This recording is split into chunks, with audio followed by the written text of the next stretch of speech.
Parklight installation tayo. Yung vios, ito nga pala sa sasakyan na to vios Gen 3. So saan ba yung parklight niya? Itong bulb na to, parklight niya. Paano tinatanggal? Pipindutin ka rito sa gilid, dito sa part na to. Pipipress ka dyan, tapos mahuhugot mo na siya. Okay? Paano tanggalin itong sakit? Twist lang. Itong sakit na to, twist.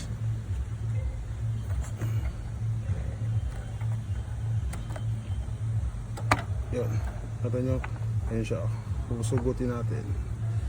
Yan, ito yung park light. Remove natin, tapos kakabit natin yung park light bulb. Pa-open natin.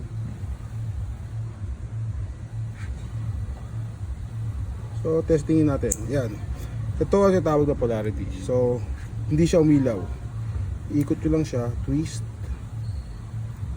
umilaw na. Diba? Ano lang kadali. So yun, pe-press natin to para matanggal ulit yung lock. Tapos make sure na naka-fit in yung bulb.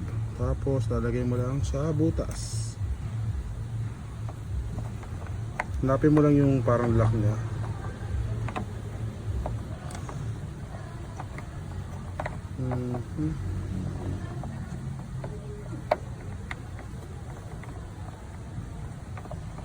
Yan.